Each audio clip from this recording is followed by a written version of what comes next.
اہم اپڈیٹ شامل کریں۔ آپ کو بتائیں کہ اسپیکر خیبر پختونخوا اسمبلی کا چیف الیکشن کمشنر کو خط سپریم کورٹ کے فیصلے کی روشنی میں مخصوص نشستیں الاٹ کی جائیں۔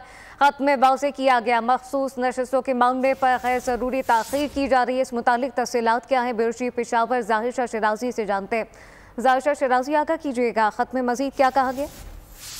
جی بالکل، خیبر پختونخوا کے اسپیکر بابر سلیم سواتی نے ایک 2 صفحے کا خط لکھا ہے الیکشن کمیشن آف پاکستان کو، اور ایک بار پھر اس بات کا اعادہ کیا ہے کہ سپریم کورٹ کے فیصلے کی روشنی میں تحریک انصاف کو جو مخصوص نشستیں خواتین کی دی گئی تھی انہیں جو ہے وہ الیکشن کمیشن فوراً بحال کرے، اور تاکہ وہ جو مخصوص نشستوں پر خواتین اور مائنارٹیز کے ممبرز ہیں ان سے باقاعدہ خیبر پختونخوا اسمبلی میں باقاعدہ ان سے اوتھ لے، اور اس کے بعد جو تقریباً 8 یا 9 سیٹیں ہیں سینٹ کی، اس کے اوپر انتخابات کرائے جائیں۔ تاہم یہ خط بھجوا دیا گیا ہے، لیکن دوسری طرف یہ بھی بتایا گیا ہے کہ حکومت نے بھی یہ فیصلہ کیا ہے کہ بلکہ رادر الیکشن کمیشن نے بھی دوبارہ سپریم کورٹ سے رجوع کرنے کا فیصلہ کیا ہے مخصوص نشستوں کے حوالے سے، اور بظاہر نظر نہیں آتا کہ الیکشن کمیشن کسی بھی طریقے سے خیبر پختونخوا اسمبلی کے اس خط کا مثبت جواب دینے کی جو ہے وہ کوشش کرے گا۔